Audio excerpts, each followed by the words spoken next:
Olá pessoal, este é mais um ShoujoCast e estou aqui para gravar mais um episódio comentando a série Watashi no Shawasena Kekkon, nesse caso o episódio 12, que foi ao ar segunda-feira no Japão, mas não entrou na Netflix, veja só, nós estamos esperando até hoje, né? E eu estou gravando quarta-feira, já quase às 5 da tarde, pela saída do episódio novo, e a Netflix não lançou, acredito que em nenhum lugar do mundo, e não explicou, né? Porque o que tem de gente atormentando a Netflix Brasil por alguma explicação, e não apareceu nada, né?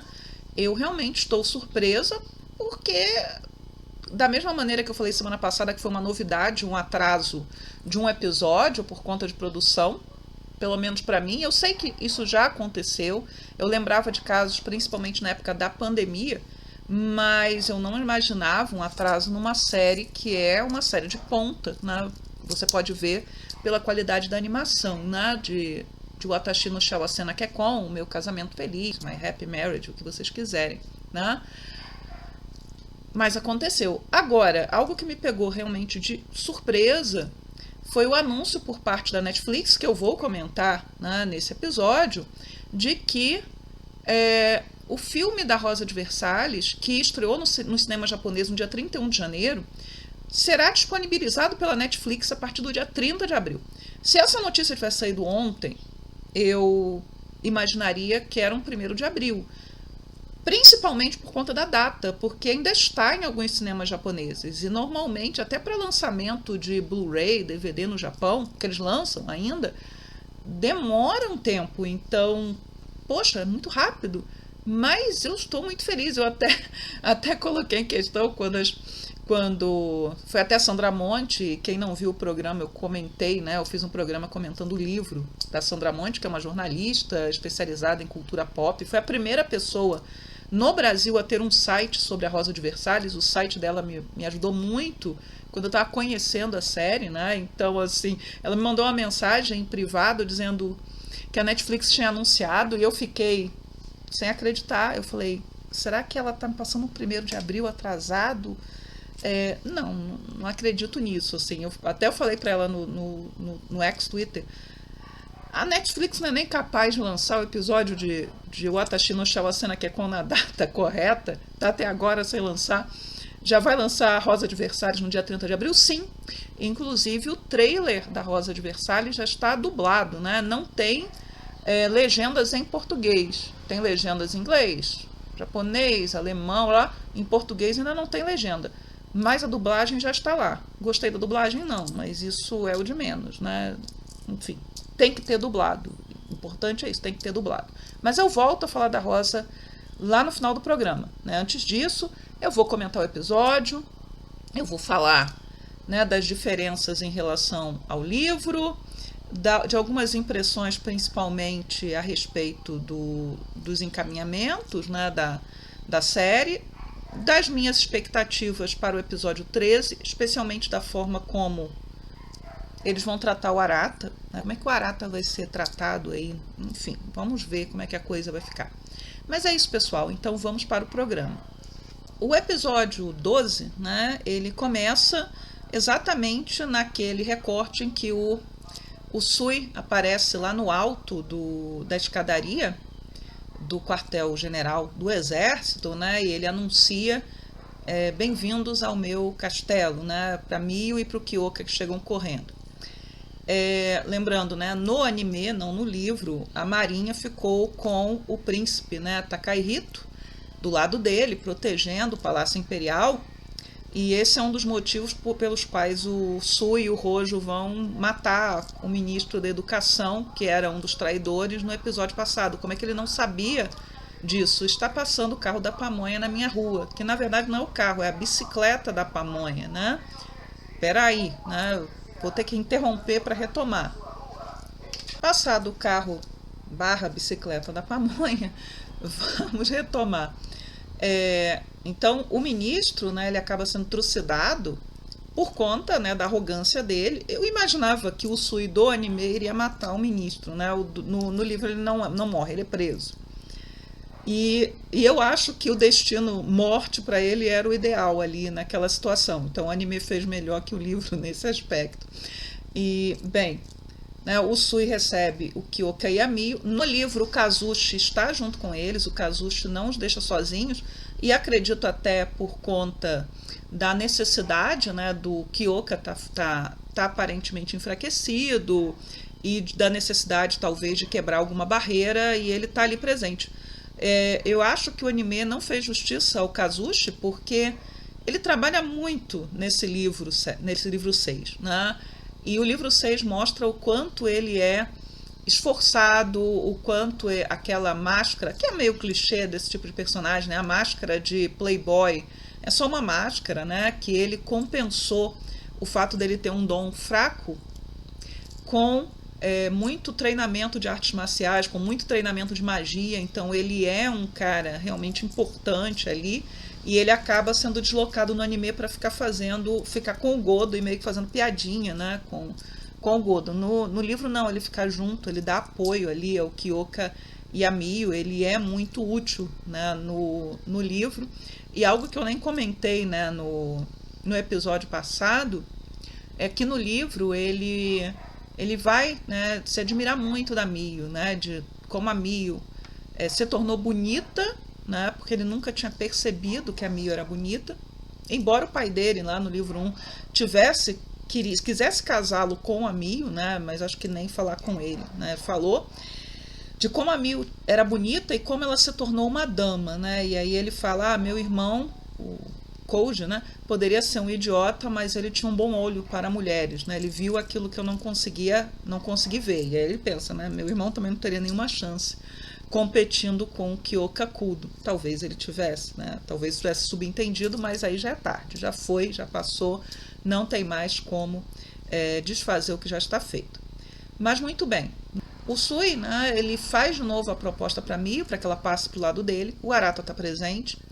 E ele, como Mio recusa, ele decide torturar, né, Kyoka. E Kyoka tá ferido, e o Sui, né, isso o anime coloca muito bem, né? Ele não tem somente um dom poderoso, ele é um sujeito que tem altíssimas habilidades em artes marciais, tem, né, a força e a resistência de alguém que possui os dons, no caso dele um dom muito forte, então ele luta muito bem. Né, e Kyoka está enfraquecido, é fato, né? O anime, né, tem uma preocupação muito grande em colocar as lutas. Eu até traduzi a entrevista, né, do pessoal da produção, e para eles isso é importante para atrair outros públicos que não seriam somente os públicos de um anime romântico.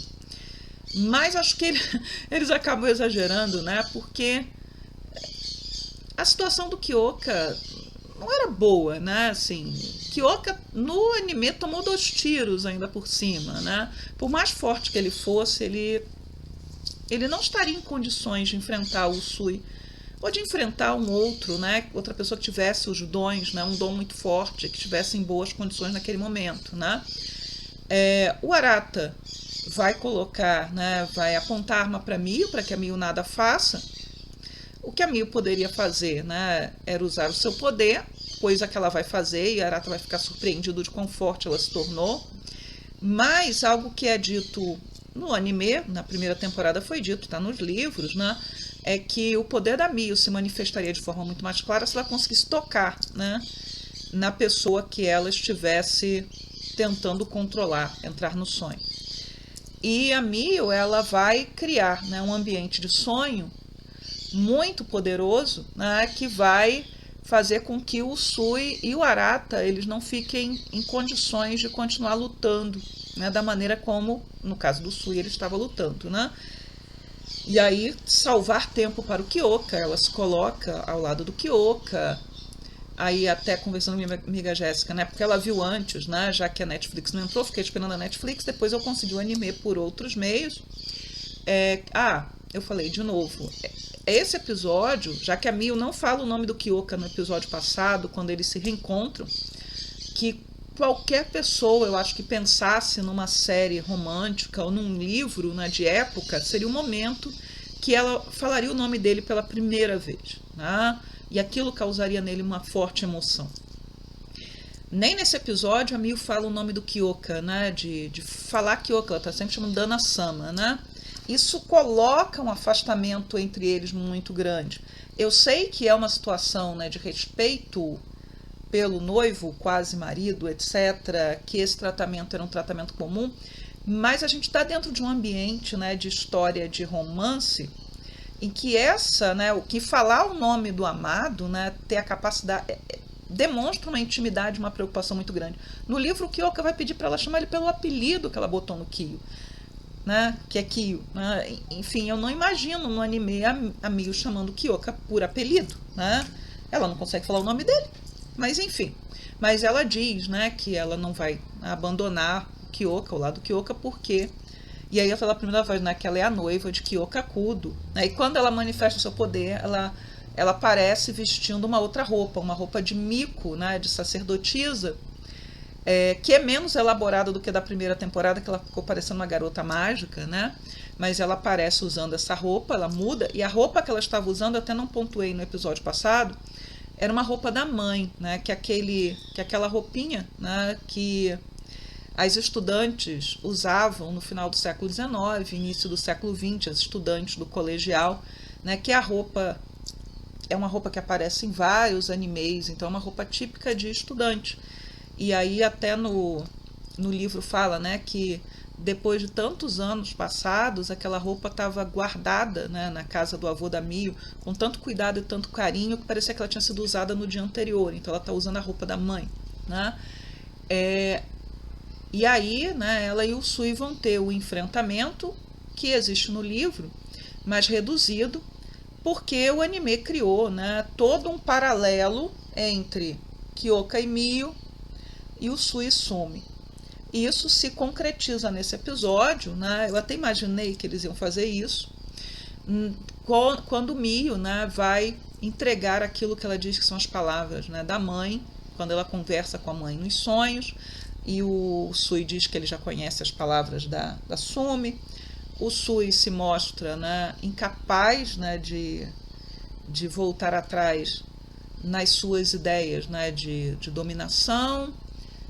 E aí nós temos uma cena maravilhosa em que Miyu mete a mão na cara dele, tá no livro, ela bate, mas a cara do Kyoka, né, é o anime que nos dá, né? Eu acho que eles tinham que ter colocado o Arata também com uma expressão facial, né, muito assustada de ver a Miyu bater, né, em alguém, né? E no livro ela depois fala, né, ela fica se perguntando como é que eu consegui bater em alguém.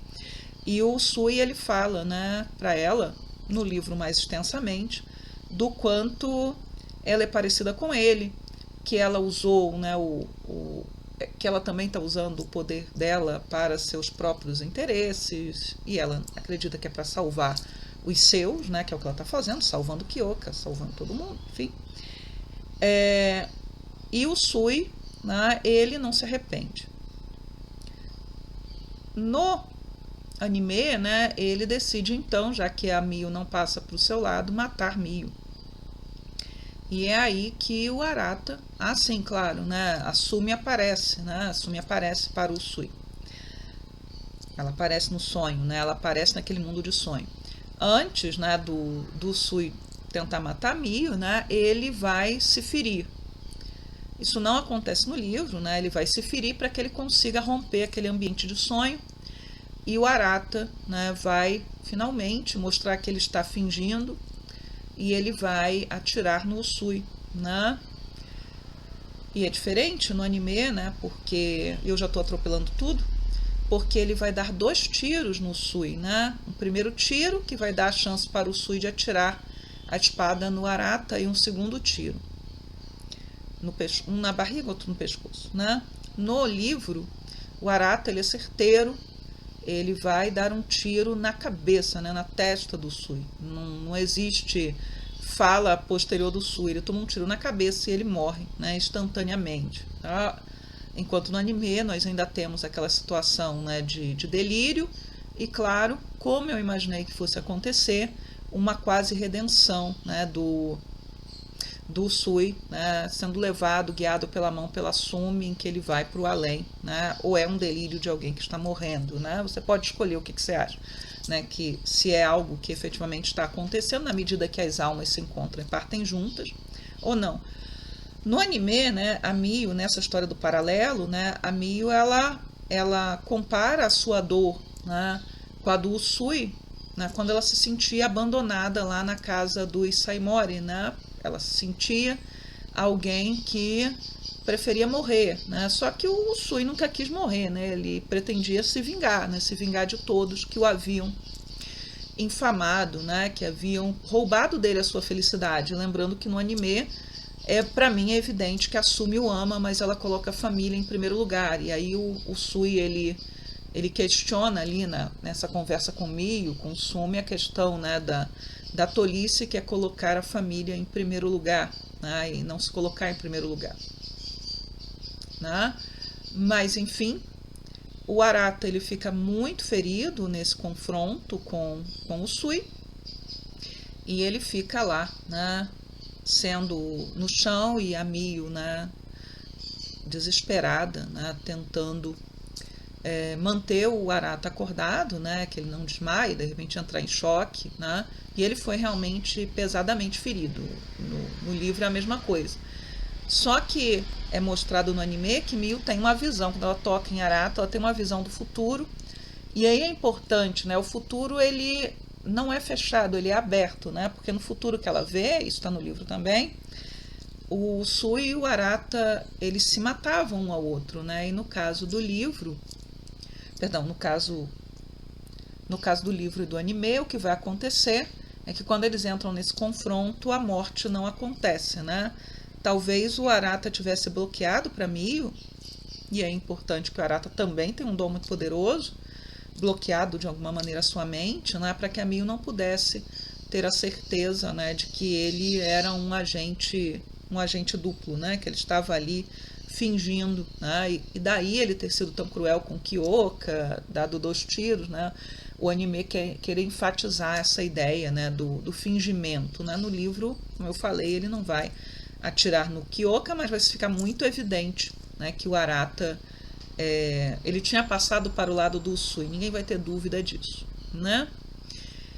E aí, né, quem é que falta, né? O anime ele economizou nos figurantes, já falei isso no episódio passado, porque quando o pai do Kyoka chega, ele chega com uma galera, né? Ele chega com um monte de gente que ele conseguiu arregimentar porque ele se comprometeu em fazer isso, né, quando ele conversa com a Miyu. O anime corta essa situação e é o pai do Kyoka sozinho que chega, né, e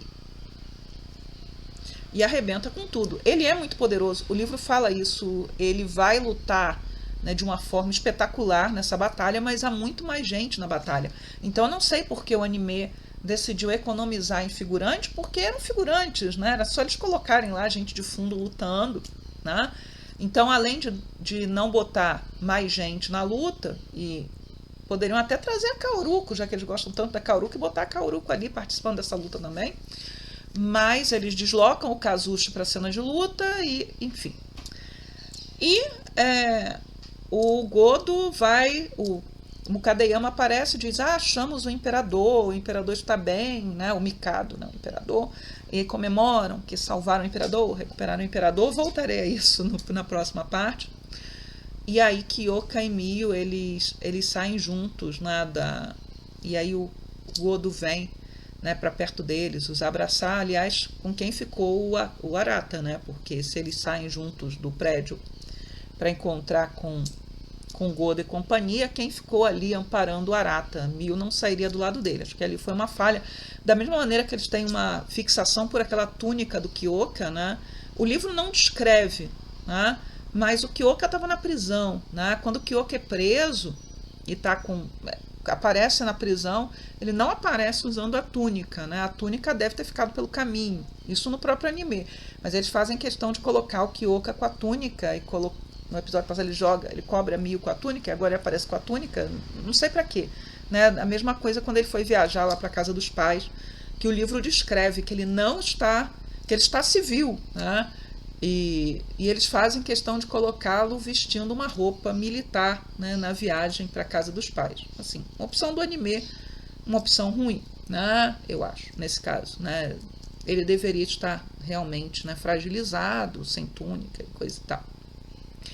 Mas do jeito que o Sui fez com o Kyoka nesse episódio, o Kyoka também vai precisar de sério atendimento médico, né? Porque o Sui o furou todo, o rasgou todo, né? Por mais forte que ele seja, ele vai precisar ali de atendimento quase tanto quanto o Arata, né? Que foi ferido de uma forma diferente do livro, né? Porque o Sui atira a espada à distância, mas ele está muito ferido, né? Ele está muito mal ali. E agora eu vou falar de algumas questões do livro, né, que eu já não adiantei agora. Algo que eu tinha sinalizado que certamente iria acontecer é a autocensura, né? A festinha do Godo, do Mukadeyama, achamos o imperador, salvamos o Mikado, etc e tal, é muito diferente no livro. No livro, o Sui manda trazer o imperador e ele bate no imperador ali no chão, ele chuta o imperador, né? E de novo, Mio, ela não consegue ter empatia pelo imperador. Isso é muito importante, né? Mio é humana, ela é capaz, né, de não amar, né, todo mundo, a humanidade inteira, né? Ela não consegue sentir nenhuma empatia pelo imperador velho, dada a desgraça, né, que ele causou na vida da mãe dela, na vida dela, agora ela sabe, né, na vida do Sui também. E o anime tira todas as críticas mais violentas à monarquia, todas as agressões ao imperador que estão nos livros 5, 6, enfim, tudo isso foi tirado. Tudo isso foi tirado. Tá? Inclusive, é como se tivessem esquecido que o imperador foi extremamente cruel, né, com todo mundo, que o imperador era o grande vilão da primeira temporada, porque de fato ele foi. Ele é o grande vilão do primeiro, do segundo livro, ele é o causador de todas as desgraças na vida da Mio, na vida da família Usuba, na vida do Sui, etc. É o imperador, né? E o Sui, ele, nesse capítulo, né, nesse capítulo 3, né, do livro 6, capítulo 3 do livro 6, do livro 7 é o do casamento, de fato, o Sui vai bater no imperador. Isso sumiu. Né? O imperador ainda bem, achamos o imperador e está salvo. Uma outra questão, né, que eu vou lembrar, não há redenção para o Sui no livro 6. O Sui não tem redenção. Sumi não aparece para bater papo com o Sui. O Sui, ele morre com um tiro na testa e é uma morte seca, né, num confronto dele com Arata. E, né, o anime, ele tentou oferecer, né, humanizar o Sui, não que ele não fosse, né, que não houvesse, que ele não fosse humanizado no livro, mas aquela humanização para a gente sentir pena dele. Para achar que o Sui, ele merecia, né, o nosso perdão. A saída dele de cena, voltando a ser criança, com Sumi, etc., é uma espécie, né, de redenção pela morte. No livro, a autora, ao apresentar o Sui, ela já o apresenta com características de psicopata. Ele não é um sujeito mentalmente equilibrado, ele não é um sujeito mentalmente são. Ainda que ele possa, né, que a Sumi tivesse grande influência sobre ele, e por conta disso, né, essa influência que a Sumi tem sobre ele tivesse conseguido moderar um pouco da sua personalidade, ele não seria curado, não haveria cura para ele. Né? E também no livro não fica evidente que a Sumi amava o Sui. Eu posso querer projetar isso lá, não é um problema. Mas o anime se esforça muito para isso. Algo que foi modificado, até porque se comprimiu, né, a conversa longa do Sui com a Mio, nesse capítulo 3 do livro 6, é que a Mio, né, num determinado momento, e também por causa da mudança de foco, né, para o paralelo entre os dois pares amorosos, ela pensa, né, que ela talvez pudesse, se o Sui aparecesse para ela, ele oferecesse o que ele estava oferecendo, no momento que ela estava na casa dos Saimori, em que ela só desejava não sentir dor e morrer, ela talvez aceitasse a proposta dele. Ela talvez fosse como todos aqueles sujeitos, né, que se uniram à Gifted Communion, né, a comunhão dos dotados, e passou para o lado do sul e para esse projeto de um novo Japão, porque ela estava tão abandonada, né, tão desesperada, que ela acabaria aceitando aquela proposta. E aí, né, isso, claro, né, o anime trabalhou muito bem. O Kyoka salvou, né, o amor do Kyoka, o acolhimento e depois o amor do Kyoka conseguiram salvá-la. A gente já sabe disso, né? Isso já está desde a primeira série, né, livro 1, livro 2, que o fato, né, o Kyoka, ele consegue, ele sim se humanizar, né, ser capaz de expressar sentimentos, ou pelo menos em relação a Mio de forma mais direta, mas até em relação, né, a outras pessoas por conta dessa convivência com a Mio. Ele foi tomado num primeiro momento, né, por aquele impulso de proteger aquela moça frágil, né, mas ele vai amá-la e vai, né, lutar por ela e vai se sacrificar por ela. Da mesma maneira, a Mio, né, ela aceita aquele casamento como uma boia de salvação, que ela precisa transformar num casamento feliz, né? Quando eu fazia os resumos da primeira temporada, toda vez que eu falava, né, não, ela precisa, ela não tem alternativa, ela precisa fazer com que esse casamento seja feliz. Mas depois ela passa também a amar, né, aquele homem, né, Kyoka, né, é brilhante, é lindo, é maravilhoso, né, enfim, né, quem não vai amar Kyoka, né? Essa é uma ideia que está ali na série, obviamente. E aí, né, ela começa também a se transformar e se tornar uma outra pessoa. Como eu falei, né, o capítulo 3 vai ter uma grande batalha. A batalha não é a batalha do Kyoka com o Sui, mas a batalha daqueles que chegam com o pai do Kyoka para lutar ao lado da divisão anti-grotesquerie. É ali que se dá a grande luta. E é uma grande luta, né? E aí eu não entendo porque o anime economiza ali nos figurantes, né? Mas é uma opção. E acaba de novo fazendo o pai do Kyoka aparecer. A gente se perguntar por que esse homem se retirou, né? Deixou de ocupar o seu lugar de chefe da família, de grande líder, de pessoa politicamente importante. Ele não parece tão doente assim, né? O livro ele faz questão de deixar claro, né, que o pai do Kyoka, ele é um homem doente e ele tem uma saúde frágil desde a infância. Ele tosse o tempo inteiro, sabe, aquela coisa do doente de como se ele tivesse, né, tuberculoso, como se tivesse uma tuberculose, né, porque isso lembra muito o que aparece nos livros de época, né, do sujeito debilitado, pulmões fracos, etc.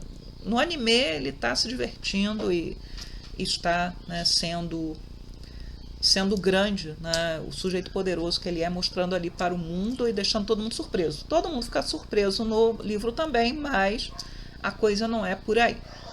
E agora, se você quiser pular, vai estar na minutagem, eu vou comentar algumas questões a respeito do Arata, que, a depender de como eles forem trabalhar no episódio 13, pode ser um spoiler, tá? Então, vai estar na minutagem, é só pular para a próxima parte.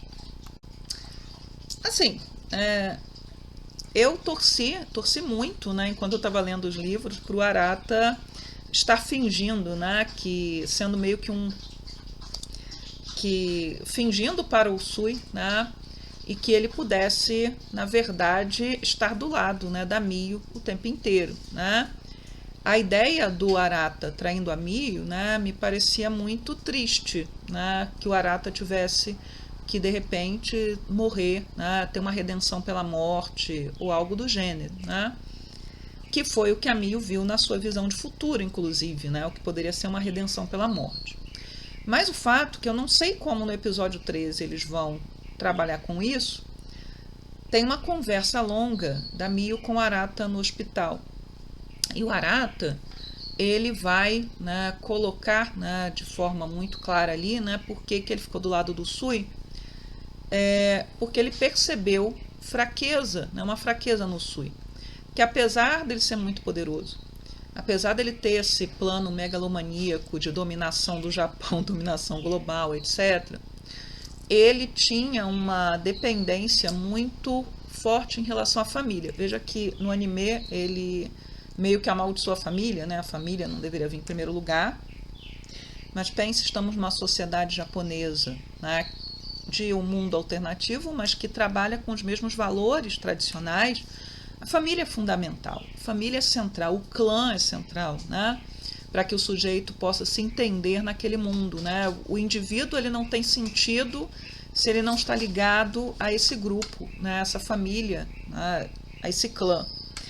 Então, que o Arata percebeu algo de infantil no Sui, né, que seria essa dependência, né, esse cuidado, esse apreço exagerado pela família, que alguém na posição dele não deveria ter, né, porque isso era uma fraqueza.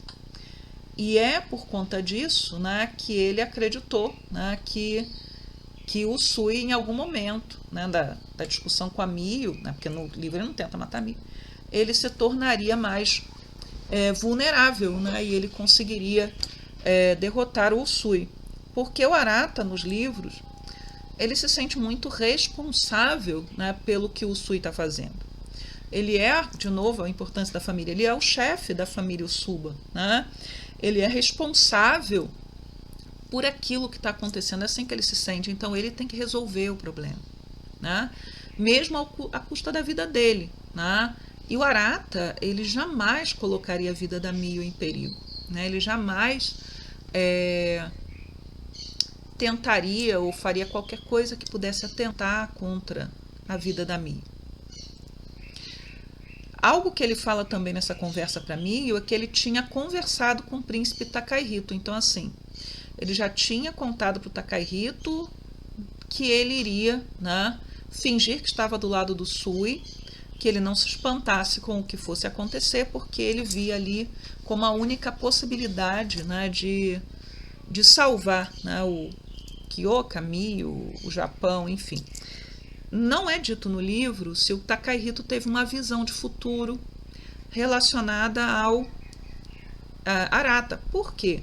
Porque no livro 5 ele vai comentar, né, que todas as visões de futuro que ele tinha, o Takahito, de possibilidades, eram possibilidades nas quais ou ele morria, ou ele e o Kyoka morriam, enfim, era só tragédia. Então, assim, eu não sei se ele não viu um futuro, né, no qual o Arata fizesse, né, tomasse aquela ação, né, fingisse para conseguir efetivamente derrotar o Usui.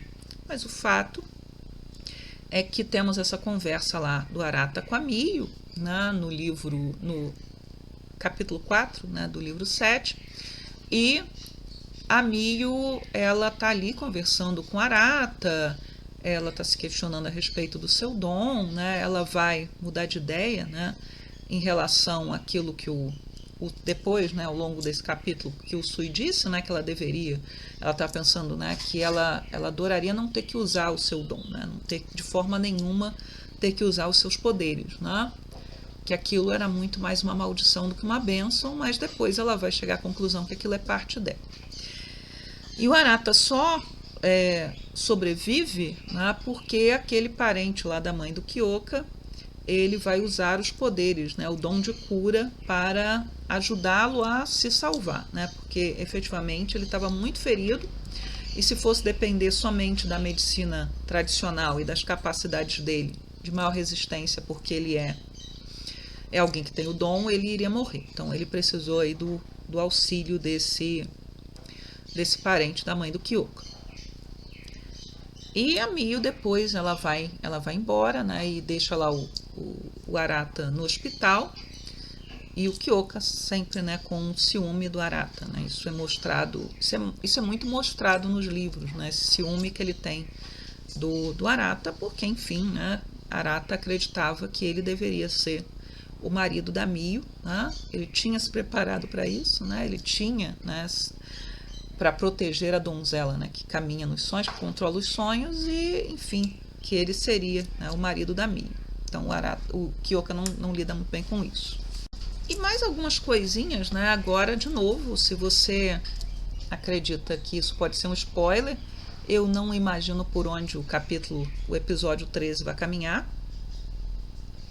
Ele até pode e deve usar material do capítulo 4 do livro 6, mas eu não sei se ele vai ser fiel, não. Acredito que não seja. Acredito que até conversando, né, já falei da Jéssica hoje, né, ela falou, eu acho que vai ter uma cena pós-créditos que já sinalize a terceira temporada, ou sinalize um especial animado, até para mostrarem o casamento, né, do Kyoka e da Mio.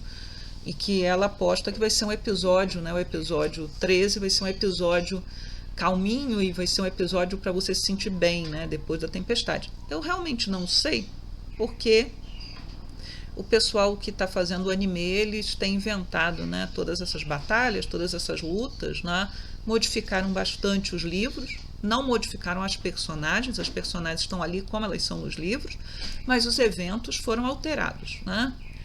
Eu imagino que no episódio 13 o Takahito vai aparecer. Ele não aparece no capítulo 4 do livro. Ele não aparece, ele não está lá. Ele só é citado pelo Arata, mas ele não aparece. O capítulo 4, né, ele abre com essa conversa no hospital do Arata com a Mio, que é uma conversa importante, já comentei. Depois, Mio e Kyoka vão encontrar com a mãe dele e com a Hazuki naquela loja de kimonos que aparece lá na primeira temporada, porque o Kyoka pediu, né, porque já tinha passado vários dias, né, porque o Arata vai demorar muito a se recuperar e a Mio estava indo lá ficar com ele todo dia. São os motivos do ciúme do Kyoka, né?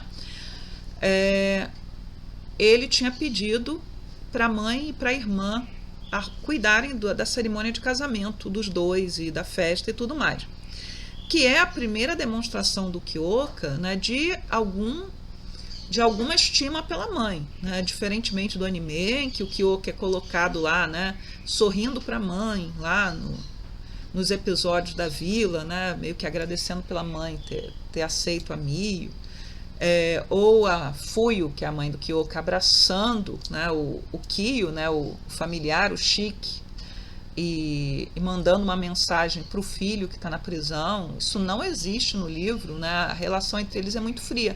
Mas o fato dele ter pedido para a mãe ajudar a preparar a cerimônia de casamento e tudo mais é uma demonstração, né, de que ele quer manter boas relações com a mãe, né? Porque ele poderia não fazer nada disso, né? O Kyoka adiante talvez não fizesse.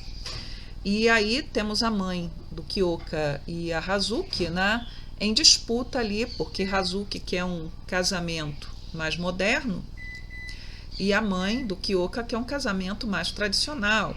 Ficam discutindo, né, que o cabelo da Mio não é muito grande, não caberia dentro da roupa tradicional de noiva, né, da cobertura de cabeça que as noivas usam. E que, então ela vai ter que usar uma peruca, etc. E quando começa a conversa, o Kyoka sai, né, de perto e ele deixa a Mio lá com as duas e depois ele volta, né, e a leva para passear. E aí eles vão naquela primeira confeitaria que eles foram lá na primeira temporada e eles vão ao prédio mais alto de Tóquio naquele momento para ver a cidade. E aí é que a Mio fica refletindo sobre a questão dos dons e como mesmo poderosa ela ainda assim é muito pequena, né, em relação a esse mundo que é tão grande. No livro 7 não há beijo, né, mas há momentos, né, de grande afeto entre os dois, né, mas beijo não existe. Não sei se o anime vai colocar mais um beijo aí nesse último episódio. Poderia colocar. A Mio e o Kyoka, né, eles vão conversar. O Kyoka vai revelar algo para Mio que para mim já deve ser algo sinalizando lá para o livro 9, porque a autora não parou de escrever, né, para um acontecimento futuro. Eu não peguei o resumo do livro 9, em que o Kyoka ele diz que a família Kudo ela tem dois ramos, né, que o ramo dele é o ramo mais jovem, né, é o ramo secundário, que o ramo principal da família é o que está em Kyoto, é o ramo mais antigo da família. Então, que eles teriam dois casamentos. Eles teriam esse casamento em Tóquio, que é o casamento que vai aparecer no livro 7, mas que em um momento futuro eles teriam que ir para Kyoto para ter uma nova cerimônia de casamento. E eu acho que isso vai ser o assunto do livro 9, eu imagino que seja. Ou do livro 10, não sei. A autora não parou ainda. Então, né, a Mio se surpreende, né, com essa revelação. E o episódio termina, né, com os dois chegando em casa e trocando presentes, né? O Kyoka lhe dá, né, ele tinha saído lá de perto quando nós estávamos discutindo o casamento para escolher um presente para ela, que é um adereço de cabelo. E ela tinha feito, né, mais uma daquelas fitas trançadas de cabelo para ele, porque ele tinha perdido a fita durante a luta lá com o Sui, né? E então ele estaria de cabelo solto esse tempo todo, né? Mas isso é dito nesse final. E aí, tanto o presente que ele dá para ela é azul, quanto a fita que ela dá para ele também é azul. Eles não tinham combinado, mas elas são azuis. E o Kyoka, ele está decidido a abandonar a vida militar. Isso vai ser desenvolvido no livro 7. Né? Então, é algo que surpreende a Mio, que ele decida, né, largar ali o comando da divisão anti-grotesquerie. Então, o capítulo 4 é um capítulo muito calmo, né, do livro. Você não vai ter nenhuma luta, você não vai ter nenhum incidente dramático, é só mesmo a conversa da Mio com o Arata, que é importante, a disputa lá da sogra, da Fuyo com a irmã do Kyoka, sobre como vai ser a cerimônia de casamento, e depois esse momento ali dos dois de passeio e de troca de presentes. Né? Eles parecem muito próximos, estão muito amorosos, mas não tem beijo. E aí termina o livro. O episódio 12 foi um bom episódio? Foi um bom episódio. Eu achei um episódio melhor que o episódio 11, né? Mesmo com todas as alterações. Até porque, como eu falei, já esperava, né, a redenção do Usui de alguma forma. Já esperava uma aparição da mãe da Mio. Eu não tinha spoiler nenhum, é por conta da lógica interna da própria série. Agora, né, precisavam ter colocado o Kyoka naquela luta extremamente desgastante, ele todo ele ferido, ele enfraquecido, não, né? Mas, enfim, opções do anime, e a gente já entendeu, né, por onde caminha. Agora, eu não imagino efetivamente se o episódio 13 vai sinalizar algo para o futuro e como ele vai encaminhar. Agora, efetivamente, eu não acredito que a gente não tenha nada mais, né, de Watashi no Shawasena Kekon sendo lançado. Deve aparecer alguma coisa, nem que seja um especial animado como foi aquele que veio como brinde com o livro 7 no Japão, né, na edição especial, e que a Netflix disponibilizou lá como episódio 13. Né? Mas eu acredito mais em um filme animado ou mesmo numa terceira temporada de animação. Agora, o que eu estou achando que está demorando muito, de verdade, é o anúncio de um segundo filme, né, live action, porque o primeiro filme fez muito sucesso no Japão, foi muito bem executado e não houve, né, e não houve ainda um anúncio de uma continuidade. Eu imaginava que eles fossem seguir mais ou menos como eles estão fazendo com a animação, mas não aconteceu, né? Vamos ver se ainda aparece. Mas, de qualquer maneira, o episódio 13 vai atrasar de novo.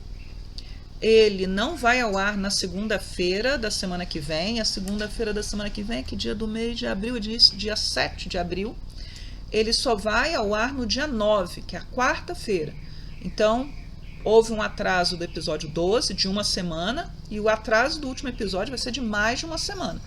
É claro que pode acontecer uma surpresa. Eu espero que não, né? De repente eles fazerem um episódio de longa duração, porque em Ooko, por exemplo, o primeiro episódio teve 1h30, ou 1 hora e pouco de duração, que é algo que não é normal para um episódio de animação. Então vai que eles decidem, né, que esse episódio 13 é um episódio estendido, e aí sim colocam o livro 7 ali dentro. Espero que não, mas não me surpreenderia, né? Talvez esses atrasos estejam ligados a essas decisões criativas. Mas, de qualquer maneira, o próximo episódio é o último da temporada. Se houver uma outra temporada, ela não vai vir em menos de um ano. Se houver um filme animado para o cinema, ou um especial, aí aparece antes. Mas o que não quer dizer que vai chegar, né, para a gente antes. Né? Chega no Japão, mas demora um tempo para ser lançado DVD, Blu-ray, que os fãs consigam colocar na internet, ou de repente entrar na Netflix, né? Então a gente tem que esperar. E por fim, né, vou concluir com a notícia, que foi a notícia bombástica de hoje. Se tivesse saído ontem, eu não teria acreditado. Aliás, saiu hoje, eu também não acreditei.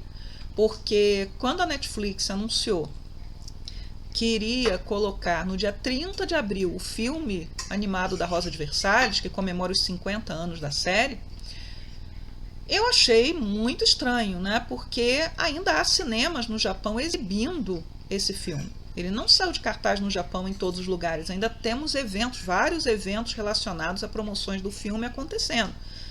Mas, né, foi anunciado para o mundo inteiro. O trailer está dublado em várias línguas, inclusive em língua portuguesa. Tem legenda em várias línguas, mas não tem legenda em português ainda, né? E tá lá, já no catálogo da Netflix, né? Dia 30 de abril, a gente vai poder assistir o filme animado da Rosa de Versalhes, né? Então até fizeram um meme, né, que eu vou colocar, vai estar aparecendo para vocês, né? Netflix anuncia a Rosa de Versalhes e não é capaz de colocar o episódio 12 de Watashi no Shawasena Kekon na sua grade, né? Como é que eu ia acreditar, né? É difícil. Mas a notícia começou a se espalhar, eu estava no trabalho, não tinha como fazer postagem nenhuma, não tinha como falar nada. Só quando eu cheguei em casa é que eu fui colocar pé, vi que já estava no Anime News Network, deve estar no Comic Nathalie também, não entrei no Comic Nathalie, e foi uma grande surpresa. Se você não conhece a Rosa de Versalhes, o que eu aconselho é que você vá atrás do mangá, tá? O anime, ele também tem ele disponível aí por meios alternativos e no canal da TMS, né, que é a produtora do anime de 1979 e 80. Eles, até para aproveitar o lançamento do filme, eles começaram a disponibilizar, eu vou botar o link para vocês, disponibilizar os episódios do anime, não com legendas em português, mas com legendas em espanhol. Pela internet, vocês encontram os 12 primeiros episódios da animação com dublagem brasileira. Por quê?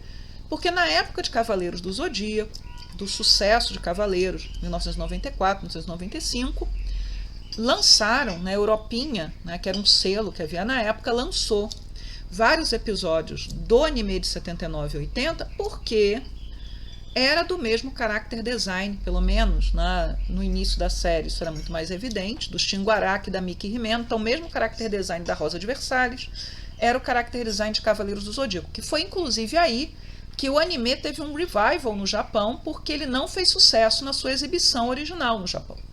Inclusive ele teve, né, a sua exibição encurtada, né, o anime deveria ter 52 episódios, teve 40.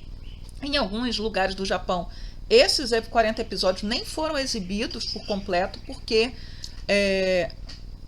as fãs, né, principalmente, rejeitaram por conta das alterações muito grandes em relação ao mangá. Então, assim, se você não conhece a série, leia o mangá, tá? O anime para o cinema não é uma continuação do anime de 1979 e 80, não é um remake daquele anime. Inclusive, eu traduzi na entrevistas, tudo que tem aparecido que eu tenho conseguido traduzir, eu tenho traduzido para o blog, vou botar o link, em que a diretora ela até fala que ela viu o anime de 79 e 80 quando era criança, mas que ela não quis rever para que não houvesse influência da animação lá de trás naquilo que ela pretendia fazer para o cinema. A animação para o cinema da Rosa, o filme, é um musical ao estilo do teatro Takarazuka, eu imagino, que é o teatro musical feminino, né? Em que as mulheres fazem todos os papéis. Por quê?